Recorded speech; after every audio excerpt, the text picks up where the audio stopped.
Hey boys, welcome back to Big Dumb Picks for Big Dumb Fights, where the takes are hot, the brain cells are few, and the only thing more questionable than the matchmaking is my education. This weekend we got Derrick Swang and Bang Lewis taking on Tallison Teixeira, or Teixeira, or Teixeira, or something like that. His name sounds like he's a Hogwarts dropout, but he looks and he fights like that big troll that Ron and Harry had to fight in the first movie. And if you're new here, no, I don't do research. I watch one highlight, I get a gut feeling, and then I make a prediction like a drunk uncle at a family barbecue. So let's get into these picks before I forget that I'm recording. First up, we got Fatima Kline versus Melissa Martinez. In other words, who gives a fuck? Let's move on. I'm taking Melissa Martinez in this fight just because she has a slightly better record. No one's tuning in for this fight anyway. Moving on to Mitch Ramirez versus Mike Davis. This one, I'm going to take Mitch Ramirez. I think that he's got a little bit better chance because the UFC forgot to put any of the stats here for Mike Davis, so that's what I'm going with. I'm going to take Mitch Ramirez by a decision. Moving on to Kennedy Nzechukwu versus Valter Walker. I'm taking Kennedy Nzechukwu here. I understand that his record is worse than Valter Walker's, but Valter Walker really hasn't faced any of that top-level guys, whereas Kennedy Nzechukwu, he's beaten Carlos Ulberg, if I remember correctly. He's going to win this fight. I'm taking him by KO or TKO.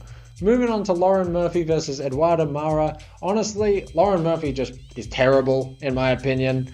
Eduarda Moura, she's an up-and-coming fighter. She seems more marketable for the UFC. And that's going to be a bit of a theme in this card. I see that the UFC is really just trying to build up a lot of their up-and-coming people with the people that are on their way out. So I think this is not going to be any different. Lauren Murphy takes a lot more damage than she gives. Eduarda Moura seems a bit more precise, has more ways to win the fight, has better grappling. I'm taking Eduarda Moura by decision. Moving on to Jake Matthews versus Chidi Bang Bang Njokuani. That's actually his fight name, by the way, Bang Bang. I mean, duh, but makes sense, right?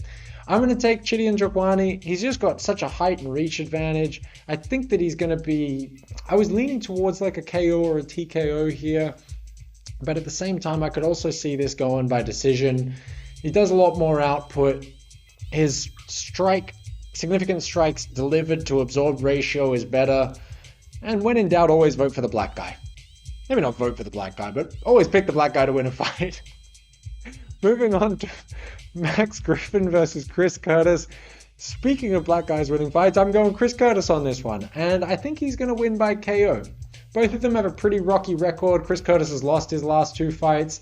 I don't love that he's getting into out of UFC shenanigans with Sean Strickland, getting into the cage and doing random shit. He should be focused on winning. But he's the bigger guy. Max Griffin's coming up from welterweight. Chris Curtis has the ability to land some big, devastating shots. I don't really think that this is going to go to the ground. Chris Curtis has such great takedown defense, so I'm going with Chris Curtis by KO or TKO. Moving on to the main card. Finally, God, that took ages. Junior Tafa versus Tuco Tokkos or Tuco Tacos or something like that. This is one of those cards that we talked about where I think that they're just feeding some can to Junior Tafa. Even though both of these guys have terrible records, they basically win 2 fights for every one that they lose.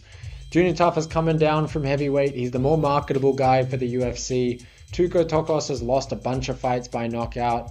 When you look at the amount of damage that he takes, basically for every shot that Tuco Tokkos lands, he gets 2 in return. And Junior Tafa wins all of his fights by knockout. So I'm guessing that Tafa is going to take this one by knockout.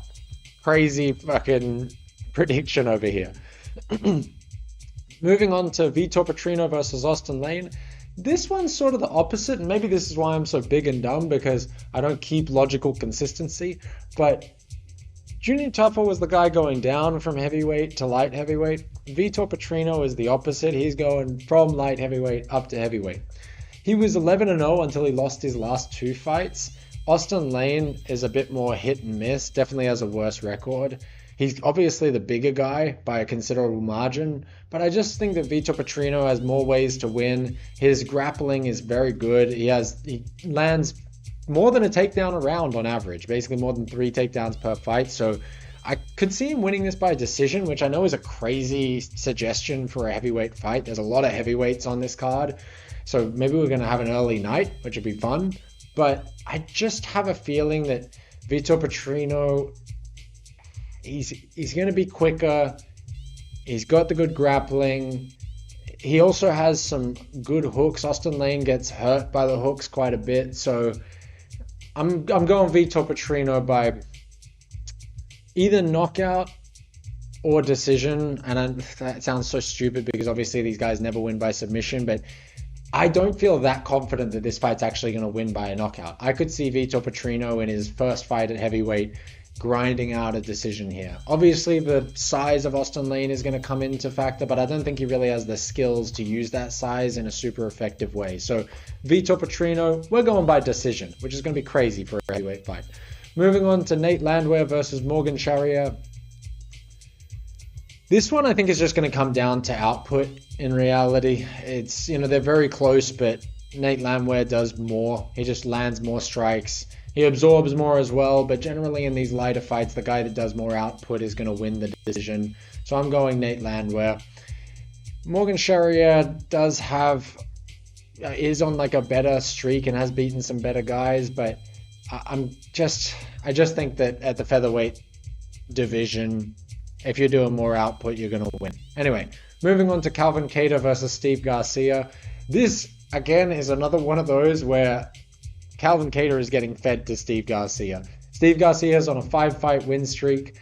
Calvin Kattar has lost 4 of his last 5, and the last 4 of those were losses. So I don't really see him coming back. I was honestly thinking that, obviously it's a featherweight fight. This should go to a decision. Look at just this strike differential. Steve Garcia, lands 5 strikes for every 2.5 that he gives. Calvin Kattar lands 4.5 strikes and gets 6.5 in return. I think that Calvin Kattar has just taken so much damage that even though he's got a granite chin usually, I could see Steve Garcia winning this by TKO. And that's what I'm going to go with, Steve Garcia by TKO. Moving on to Stephen Thompson versus Gabriel Bonfim. This is another one of those, it's like Gabriel Bonfim's got a fantastic record. He's an up-and-comer. Stephen Thompson's on the way out. He's got a big name. He's super marketable. I don't see the UFC trying to build him up anymore. I think they just feed him to this new guy. Gabriel Bonfim's also a submission wizard. He's, wins 3/4 of his fights by submission. He lands a bunch of strikes. He's got, lands more than 3 takedowns in a fight. His takedown accuracy is 76%. Stephen Thompson, it's like, I know he's saying that his takedown defense has gotten so much better and he wants to show that in this fight, but I just have to go off of the evidence. When you look at his fights against Bilal Muhammad, Gilbert Burns, he was cleaning those guys up on the feet, but they were just able to do whatever they wanted to him grappling-wise, and I can't see it being any different here. Same with Shavkat. Stephen Thompson finally got finished. He got finished in his other fight against Joaquin Buckley as well. Joaquin Buckley was able to take him down. I see Gabriel Bonfim getting a really easy submission here, honestly. Moving on to the main event, Derrick Lewis versus Tallison Teixeira. I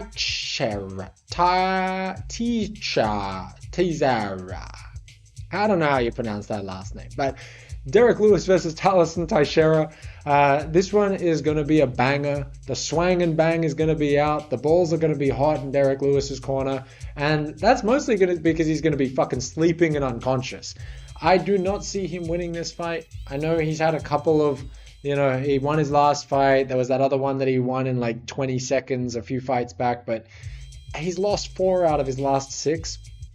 And Tallison Teixeira, look at this strike differential. Look at this. This is ridiculous. I don't think I've ever seen a fighter have more strikes landed per minute than Tallison Teixeira. 14.6 strikes landed per minute.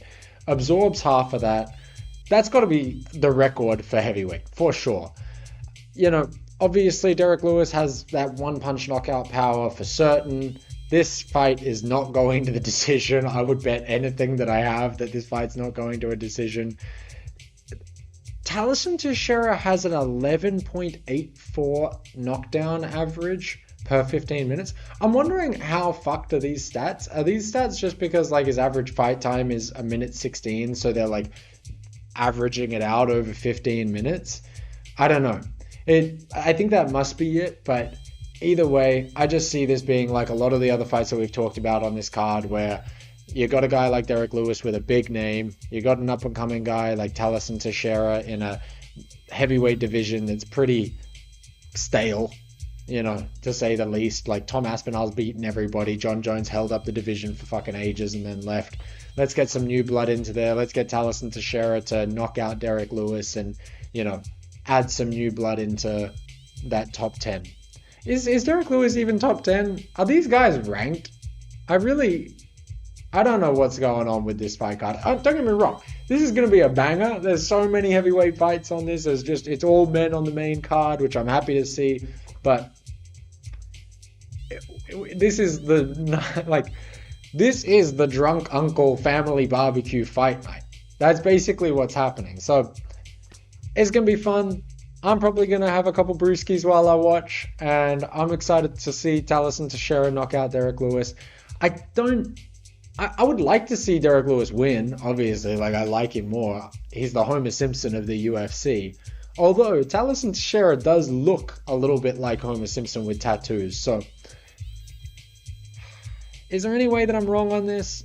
Is there any way that I'm wrong on any of these fights? Like, obviously, Tallison Teixeira, this one I think could just go either way just because of Derrick Lewis's power. But Tallison Teixeira should be winning this fight. The UFC seems to have set it up that way. They're promoting him like crazy. Gabriel Bonfim, I don't see any way that Stephen Thompson beats him at this point in his career. Same with Calvin Kattar versus Steve Garcia. Steve Garcia is obviously going to win. Nate Landwehr versus Morgan Charrière, that could go either way for sure. The Vitor Petrino fight versus Austen, I think that one could also go either way. But I'm picking Nate Landwehr, I'm picking Vitor Petrino, and I'm picking Junior Tafa to knock out Tuco, Taco, Tokkos, Taco, Tico, Tokkos. Anyway, I hope you like this video. Like, subscribe. See ya!